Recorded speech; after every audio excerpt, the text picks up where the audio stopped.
नमस्कार मेरे प्यारे मित्रों, आज की इस वीडियो में हम बात करेंगे कि आने वाले 6 दिनों में तुम्हारा दुश्मन अब अंतिम सांस लेगा और यह घटना सपने में भी नहीं सोचे होंगे। देखिए, अब जो हम आप सभी को जो बात बताने वाले हैं उसको जरा ध्यान से समझिएगा। आपके घर में तांडव मचने वाला है। आपके जीवन का सबसे बड़ा दिन होने वाला है। मित्रों, आपकी जानकारी के लिए बता दें कि आपको डरने की घबराने की जरूरत नहीं है। आपको चिंताओं में जाने की जरूरत नहीं है, क्योंकि जो आफत होने वाली थी वो कुछ समय के लिए ही होने वाली थी। एक ऐसा बड़ा घटना होने वाला था जिसके चलते आपका घर परिवार बिखर जाता। आपके घर में बहुत ही बड़ी आपदा आने वाली थी, लेकिन ईश्वर के आशीर्वाद से वह समस्या खत्म हो जाएगी। जी हाँ दोस्तों, आपको बता दें कि जिन लोगों ने आपके जीवन में समस्या को भेजा था, जिन लोगों ने आपके घर परिवार के ऊपर बुरी नजर डाला था, जिन लोगों ने आपके परिवार को बर्बाद करने के लिए सोच रखा था, तो अब उनकी चाल उनके ऊपर भारी पड़ने वाली है। क्योंकि जो लोग आपको बर्बाद करने की कोशिश कर रहे थे, वह लोग अब खुद ही बर्बाद होने जा रहे हैं। आपके ऊपर किसी व्यक्ति ने बहुत ही बड़ा व भयंकर मुसीबत आपके सर पर डालने के लिए सोच रखा था और उन सब ने कोशिश भी बहुत किया था। जी हाँ, आप बिल्कुल सही सुन रहे हैं। आपको आगे बताएंगे वह व्यक्ति कौन है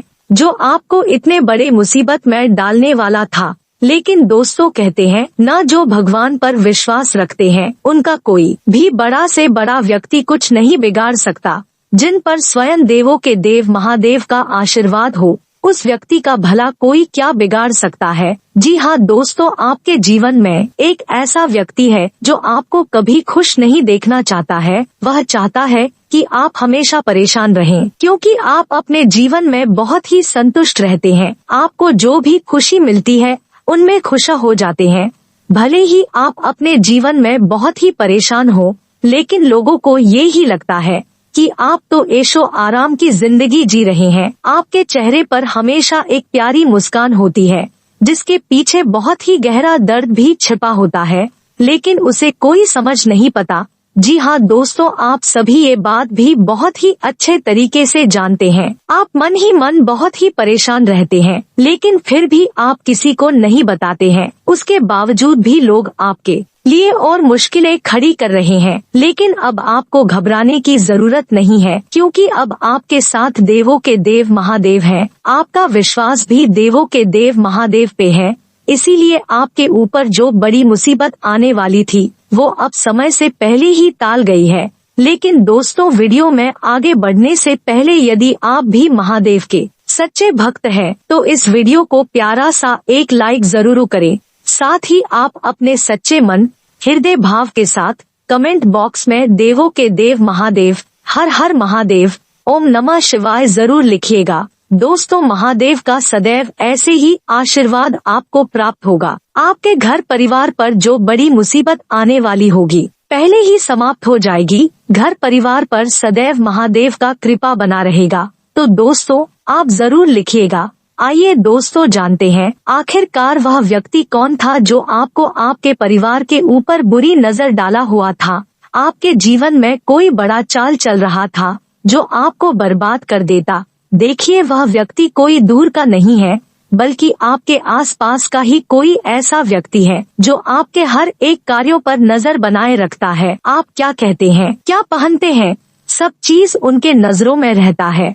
अब दोस्तों, आप यह समझ सकते हैं कि आपके आसपास का ऐसा कौन सा व्यक्ति है जो आपके प्रसन्न यानी कि आपकी निजी जीवन में बहुत ही ज्यादा दखल अंदाजी करता है। आपके चेहरे पर आपकी खुशी को देखकर उनके चेहरे का रंग उड़ जाता है। उस व्यक्ति को दोस्तों आप बखूबी जानते होंगे। उस व्यक्ति ने आपके जीवन को खत्म करने का प्रयास किया था। आपके घर पर कुछ बुरी परेशानियां डालता रहता था। आपके ऊपर कोई बड़ा जादू किया हुआ था जिसे महादेव ने खत्म कर दिया है। आपके ऊपर जो भी मुश्किलें आने वाली थी, आपके परिवार के ऊपर अब वह कुछ भी ऐसा नहीं होगा जैसा वह व्यक्ति चाहता था। अब आपके जीवन में सब कुछ सामान्य रहने वाला है। लेकिन आपको इस समय में किन बातों की सावधानियां रखनी चाहिए, कौन सी गलती नहीं करना चाहिए, इस पे बात करते हैं। देखिए दोस्तों, इस समय पर आप अपने घर से निकलते समय अपने रास्तों की ओर पूरा ध्यान बनाए रखें। यदि कुछ आपको अजीब लगे तो आप या तो रास्ता बदल दे या तो कोई चीज अगर गिरा हो तो उसे लांघे न। आप अपने घर से लगभग 1 किलोमीटर की दूरी तक इस बात का विशेष ध्यान रख कर ही कदमों को आगे बढ़ाएं। तो मित्रों, ध्यान रखिएगा कि पारिवारिक जिम्मेदारियों से संबंधित फैसले लेते समय किसी भी व्यक्ति पर आपको ज्यादा भरोसा नहीं करना है। जो फैसले आपको लेने हैं वह फैसले आप केवल परिवार के लोगों द्वारा बताए गए सुझाव पर ही ले। वहीं व्यक्तिगत जीवन में आ रहे उतार चढ़ाव की वजह से मानसिक तनाव हो सकता है और अपने विचारों को काबू में रखने की कोशिश करें। मित्रों, सफलता मिलने से नए उत्साह के साथ एक और काम की शुरुआत कर सकते हैं। अर्थात जो कार्य आप कर रहे थे उसमें तो आपको सफलता मिल ही रही थी, लेकिन अब आप और नए काम शुरू करेंगे और पार्टनर को थोड़ा वक्त देने की आवश्यकता है, क्योंकि पार्टनर और आपके बीच कई समय से कुछ दूरियां थी। अब इन दूरियों का निपटारा आपको करना होगा और सफलता मिलने से नए उत्साह के साथ एक और काम शुरू कर सकते हैं और पार्टनर को थोड़ा वक्त देने की भी आपको आवश्यकता होगी। आपको बता दें मित्रों, पारिवारिक जिम्मेदारियों से संबंधित निर्णय लेते समय किसी भी व्यक्ति का साथ आपको अपनी अपेक्षा के अनुसार नहीं मिलेगा। अर्थात जिन अपेक्षाओं की कामना करते हैं वैसी अपेक्षा आपके पास नहीं है। आपको अपनी जिम्मेदारियों को पूरा करने की कोशिश करनी होगी, क्योंकि जिम्मेदारियां बार बार नहीं दी जाएगी। लोगों की आपसे अपेक्षाएं बढ़ रही है।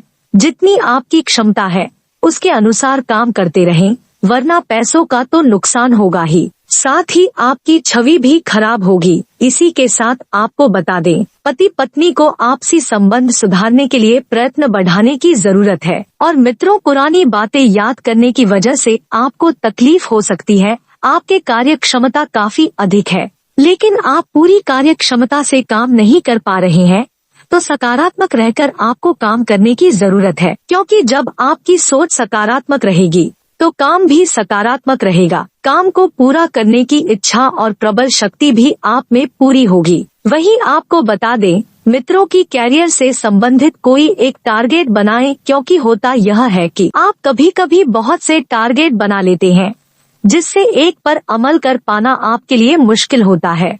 तो ऐसे में आपको यही सलाह दी जाती है कि आप केवल अपने कार्य करते रहें। और मित्रों, इस बात का भी ध्यान रखें कि पार्टनर के द्वारा बोली गई बातें भले ही अभी सकारात्मक महसूस हो रही है, लेकिन भविष्य में यही बातें तकलीफ का कारण बन सकती है।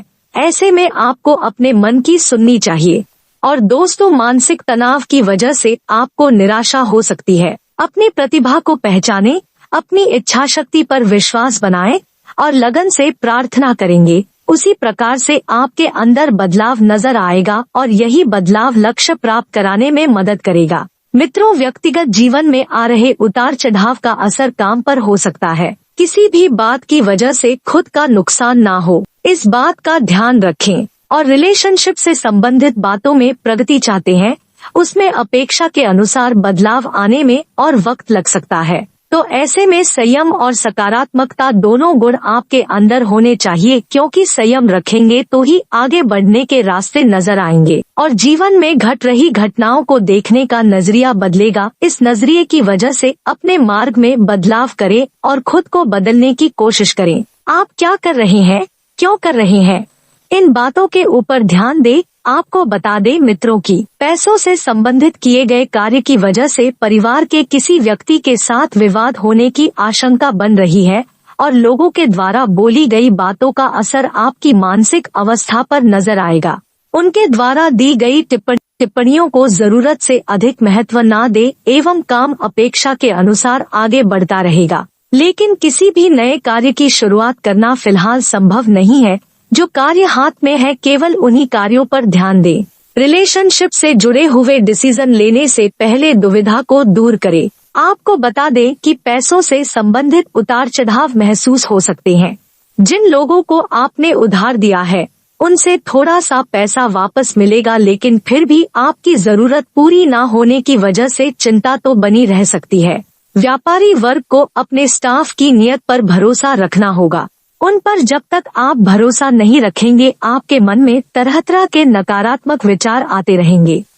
दोस्तों, ध्यान से सुनिएगा, कालसर्प योग का नाम ही आपको काफी डराता होगा, क्या आप जानते हो कि कालसर्प एक ऐसा योग होता है जो इंसान को तरक्की दिला देता है। बहुत से लोग हैं जिन्होंने तरक्कियां हासिल की है, पर सभी के सभी खुशकिस्मत नहीं होते हैं। किसी न किसी के जीवन में यह कालसर्प कहीं न कहीं प्रॉब्लम देता है। यानी कि हर सिक्के के दो पहलू होते हैं। जो लोग प्रॉब्लम झेल रहे हैं या फिर कालसर्प के अच्छे असर अपने जीवन में लेना चाहते हैं, उनके लिए आज की जानकारी बहुत ही महत्वपूर्ण साबित होने वाली है, क्योंकि कालसर्प के नाम से पता नहीं कितने उपाय, कितनी भ्रमित करने वाली बातें आपके दिमाग में चलती रहती है। आप हमेशा इसी सोच में लगे रहते हो कि कालसर्प कहीं मेरे जीवन में परेशानी तो नहीं देगा, या फिर परेशानी आ रही है तो कि यह कालसर्प की वजह से ही आ रही है, या फिर कई बार कंडीशन ऐसी हो जाती है कि कालसर्प होते हुए भी इंसान को उस कालसर्प के नेगेटिव इफेक्ट नहीं मिल रहे होते हैं। यूँ तो कालसर्प की बात की जाए तो कालसर्प मुख्यतः 12 तरह का होते हैं, क्योंकि 12 भाव होते हैं कुंडली के, और इन 12 भाव में जब राहु और केतु एक जगह अपना स्थान बना लेते हैं और बाकी के सभी ग्रह राहु और केतु की जगह में आ जाते हैं, यानी कि उसकी पकड़ में आ जाते हैं, तब इस केस को कहा जाता है कालसर्प दोष, या फिर कालसर्प योग भी कहते हैं। कई बार आपने देखा होगा बहुत से लोग हैं, जरूरी नहीं कि आप सेलिब्रिटी को ही देखें, बहुत से ऐसे लोग भी हैं जिन्हें आप जानते हैं, उनका जीवन पहले कुछ और था और बाद में उन्होंने बहुत ही ऊंचाइयां और तरक्कियां हासिल की अपने जीवन में। आपके जीवन में भी यह तरक्कियां आ सकती हैं अगर आप अपने कालसर्प को अच्छी तरह तेरे से रेगुलेट कर सके और उसकी जो कमियां होती हो उनको दूर कर ले, तो वही आपका नेगेटिव योग पॉजिटिव योग में तब्दील हो जाता है और अच्छे रिजल्ट भी देना शुरू कर देता है। आज मैं आपको बताने वाला हूँ कुछ ऐसे फैक्टर्स जो कि कालसर्प को नेगेटिव या पॉजिटिव बनाने में मदद करते हैं, और आप कालसर्प से कैसे अच्छे रिजल्ट को एक्टिवेट कर सकते हो वह भी समझते हैं। सबसे पहले हम समझते हैं कि कालसर्प अगर 1 से 12 भाव में है, तो इन भाव में राहु अगर आ जाता है तो यह थोड़ा सा नेगेटिव योग बन जाता है। अब नेगेटिव योग के लक्षण क्या होंगे? देखिए, अचानक जीवन में कुछ ना कुछ घटने वाली बुरी चीजें, चाहे वह एक्सीडेंट हो, चाहे बीमारी हो, चाहे नुकसान हो, चाहे किसी तरह से वाद विवाद हो, आपके जमीनी झंझट हो, कहीं ना कहीं इंसान मुसीबत में फंस गया है, कहीं ना कहीं उसके करियर में अचानक से डाउनफॉल आया हो, इंसान अच्छा जीवन जी रहा था, सब कुछ अच्छा था, एक समय आया कि बर्बाद हो गया। अब ये हुए नेगेटिव इफेक्ट, अब इसी को आप पॉजिटिव में तब्दील कर लो तो कितना सुनकर अच्छा लगेगा कि इंसान पहले कुछ था और एकदम अचानक से वह करोड़पति बन गया और जीवन में सभी खुशियां पाली, उसके बच्चों का जीवन संवर गया, उसका खुद का जीवन संवर गया, उसका सब कुछ अच्छा होता गया। यह 2 पहलू है। अब यह 2 पहलू में से आपके जीवन में कौन सा पहलू असर दिखा रहा है, इसको आप समझकर अपने उपाय करें। सबसे पहला फैक्टर जो होता है, राहु के पॉजिटिव या नेगेटिव होने की वजह से कालसर्प के असर को कम या ज्यादा करता है। अगर राहु आपकी कुंडली में, और देखें फैक्टर वही रहेंगे कि राहु और केतु आमने सामने ही होते हैं, बाकी ग्रह उसके जद में फंस जाते हैं, यानी कि सारा का सारा वजन और भार कुंडली का एक तरफ ही हो जाता है, चाहे वह कहीं भी हो तो बाकी के इससे अछूते रह जाते हैं, उनके असर जीवन में नहीं आते हैं, जीवन उन्हीं की कमियों की वजह से परेशान रहता है। अब देखिए, राहु अगर आपकी कुंडली में पहले 5वें, 7वें, 8वें या फिर 11वें भाव में है, तब इस केस में यह कालसर्प दोष कहीं न कहीं नेगेटिव होगा। मान लीजिए यही कालसर्प दोष है और साथ में राहु मंगल आ जाता है, तब इस केस में यह कालसर्प दोष अब नेगेटिव नहीं रहेगा। इसके साथ साथ अगर मान लीजिए कि राहु का एक सिंपल सा रूल है, जो रूल मंगल के साथ जोड़कर देखा जाता है कि मंगल राहु के साथ कुंडली में कहीं भी है या मंगल राहु को देखता हो, तब भी राहु अपनी शरारतें नहीं कर पाता है और कंट्रोल रहता है, क्योंकि अगर ड्राइवर है गाड़ी में तभी गाड़ी को किसी भी दिशा में ले जा सकता है। इसी तरीके से हाथी को चलाने वाला एक महावत जो कि मंगल होता है, अगर राहु हाथी है तो मंगल महावत है, अगर बिना महावत के हाथी है तो अपनी मर्जी के अनुसार हाथी जो चाहेगा वह करेगा, पर उसकी मर्जी न चले और जिस तरह से उसको चलाना है वह मंगल यानी कि महावत के हाथ में ही होता है। तो महावत की कंट्रोल में जैसे ही राहु आ जाता है तो समझ लीजिए कि एक अनपढ़ की जगह एक पढ़ा लिखा इंसान बन जाता है। इंसान के अंदर देखिए जानवर भी है जो जानवरों जैसा व्यवहार करते हैं, जिसे हम कहते तो अनपढ़, जाहिल, गवार, बहुत सी बातें बोलते हैं। इस तरीके से एक जानवर भी है, उसके अंदर बहुत शक्ति है और उसी शक्ति को किस तरह से इस्तेमाल करना है यह मंगल के हाथ में होता है। और चीजें भी इसके साथ जोड़ दे, चाहे मंगल के साथ राहु कुंडली में कहीं भी हो तब भी राहु कंट्रोल है। अगर दृष्टि बनती है, जैसे दूसरे घर में मंगल है, छठे घर में राहु है, तीसरे घर में मंगल है, 11वें घर में राहु है, तब भी राहु कंट्रोल है। पहले घर में मंगल है, 7वें घर में राहु है, तब भी कंट्रोल है। पहले घर में अगर राहु आ जाता है तब भी कंट्रोल है। कई बार कंडीशन वर्षफल में ऐसी बनती है जहां पर ग्रहों की स्थिति ऊपर नीचे हो जाती है, जिस वजह से वह कंडीशन मंगल के साथ होने की वजह से उस वर्ष में कहीं न कहीं मंगल आपको प्रोटेक्शन दे रहा होता है। अब अगर मान लीजिए हम पॉजिटिव की बात करें तो कई लोग जहां हाथ डालते हैं वहीं फायदे मिलने लगते हैं। उनकी मिट्टी भी सोने के भाव बिकती है। यह डिपेंड करता है कि राहु किस कंडीशन में है। राहु को पॉजिटिव देखना है तो सबसे पहले आप देखिए कि राहु कहीं आपकी कुंडली में तीसरे भाव में तो नहीं है, चौथे भाव में तो नहीं है, छठे भाव में तो नहीं है, 9वें भाव में है, 10वें भाव में है या 12वें भाव में है। अगर इन भाव में राहु है और आपकी कुंडली का मंगल भी अच्छा है तब समझ लीजिए कि आपको जीवन में राहु के अच्छे असर मिलेंगे। बस उस एनर्जी को सही ढंग से चलाना होता है, सही ढंग से उसे गाइड करना होता है। अब आपने इतने फैक्टर समझ लिए, अब आप अपने दिमाग से यह कंफ्यूजन निकाल दीजिए कि आपका कालसर्प दोष है, आपको डरना है। कोई डरने की जरूरत नहीं है। डरने की बजाय उस काल सर्प दोष को पॉजिटिव में तब्दील करने के अब कुछ उपाय समझते हैं। सबसे पहले तो समझिए कि हमें मंगल को पॉजिटिव करना है। वह छोटे छोटे कामों से हो जाता है। आप मीठा हलवा यानी कि दूध से बना हुआ हलवा जो मिठाई होती है वह हलवा आप अपने दोस्तों में बांटिए, अपने ऑफिस में बांटिए, घर में रिश्तेदार आते हैं उन्हें बांटिए, या फिर आप धर्म स्थान में नियम बना लीजिए कि मंगलवार की आपने दूध से बना हुआ हलवा वहां पर वितरित करना है।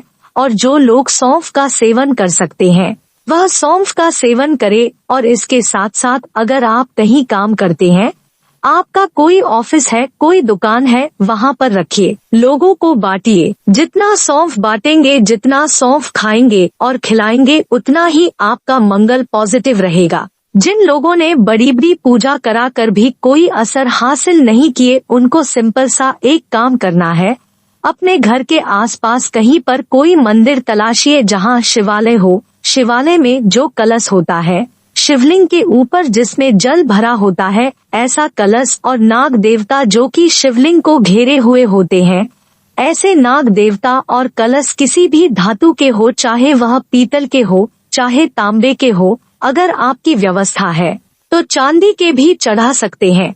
और इतना करने मात्र से ही बहुत से दोष आपके दूर हो जाएंगे। बड़ी बड़ी पूजा से भी आप बच जाओगे। और जो आपने चढ़ाया है वही अगर इस्तेमाल होता रहे तो समझ लीजिए आपके जीवन में बहुत सी खुशियों के आने के रास्ते खुल गए हैं। देखिए, जीवन में हम कपड़े पहनते हैं, कपड़ों का हमारे जीवन पर असर भी होता है।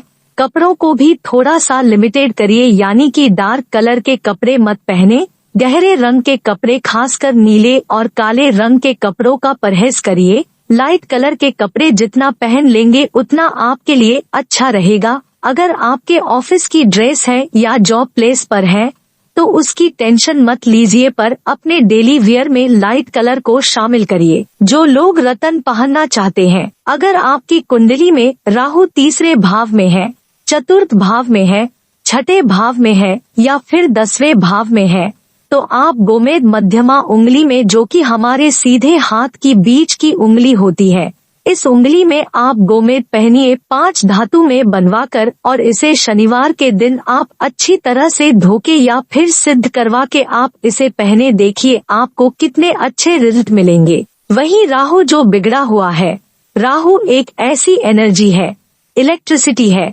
एक तरह से बिजली है, और बिजली को देखिए आप कैसे काबू किया जाता है। बड़े बड़े ट्रांसफॉर्मर्स होते हैं, इलेक्ट्रिसिटी जनरेटर होते हैं, उनको कैसे तारों के जरिए कंट्रोल करते हैं, यानी कि बिजली अगर बिखरी हो तो उसको हम संयोजित न कर पाए तो किसी काम की नहीं। उसी बिजली को सही तरीके से देखिए, बिजली इंसान को मारती भी है, बिजली बड़ी बड़ी मशीनें भी चलाती है। यही एक बिजली राहु है, जिसे सही ढंग से इस्तेमाल कर लिया जाए तो बहुत से काम जीवन के अपने आप बनते रहते हैं। आपने मोटर चलाकर छोड़ दी, वह पानी भर रही है, इसी तरह आपके जीवन में राहु ऐसे काम करता है, अगर उसकी बिजली सही ढंग से प्रवाहित होती रहे। आज हम आपको बताएंगे शुक्र को मजबूत करने के सरल उपायों के बारे में। तो सबसे पहले जानते हैं कि शुक्र की ज्योतिष में क्या भूमिका है। देखिए, शुक्र को गुरु होने का और मंत्री होने का दर्जा प्राप्त है। इसका संबंध जीवन में सुख से, वैभव से और विलासिता से होता है। यह व्यक्ति के जीवन में आनंद और ग्लैमर प्रोवाइड करता है। शुक्र से व्यक्ति को ज्ञान भी मिलता है और शुक्र से व्यक्ति को खुशियाँ भी मिलती है। अगर शुक्र कमजोर हो तो व्यक्ति जीवन में सुखी नहीं होता, या तो विवाह होता नहीं, या वैवाहिक जीवन काफी खराब हो जाता है। और शुक्र अगर कमजोर है तो व्यक्ति को आंखों की, मन की और भावनाओं की समस्या हो जाती है। अब यह जानते हैं कि खानपान के द्वारा, खाने पीने के द्वारा शुक्र को कैसे मजबूत करें, कैसे ठीक करें। स्वच्छ और सुंदर खाद्य पदार्थ खाएं, जो सफाई से बने हो और देखने में भी सुंदर हो। भोजन में सलाद का प्रयोग करें और दोपहर के भोजन में दही का प्रयोग जरूर करें। बहुत ज्यादा ठंडा पानी मत पीजिए, वरना शुक्र बहुत ज्यादा खराब होगा। और पानी जब पीते हैं तो कांच के गिलास से जल पीने का प्रयास करें, तो आपके लिए बहुत अच्छा रहेगा। अब जानते हैं कि व्यवहार द्वारा शुक्र को कैसे ठीक करें। अपने व्यवहार को मधुर और कोमल बनाएं, स्त्रियों का विशेष सम्मान करें, नियमित रूप से परफ्यूम लगाएं, सुगंध लगाएं और अपनी प्रेजेंटेशन पर, अपने बात करने पर, कपड़ा पहनने पर, आगे बढ़ने पर विशेष ध्यान दे। माँ लक्ष्मी की उपासना जरूर करें और अपने गुरु की बात माने, गुरु की अवहेलना न करे। अगर गुरु नहीं है आपके तो भगवान कृष्ण या भगवान शिव को अपना गुरु आपको मानना चाहिए। अब यह जानते हैं कि और वह कौन से छोटे छोटे उपाय हैं जिनको करने से शुक्र मजबूत होगा। पहला उपाय है कि रात के समय में उपासना जरूर करिए, ध्यान जरूर करिए, आपको लाभ होगा। नियमित रूप से माँ लक्ष्मी की उपासना करिए, सफेद चंदन का तिलक लगाइए। सप्ताह में एक बार माँ दुर्गा के या किसी भी देवी के मंदिर में जरूर जाइए। अपने साथ एक क्रीम रंग का रुमाल हमेशा रखें और एक सफेद स्फटिक की माला गले में धारण करिए, आपको लाभ होगा।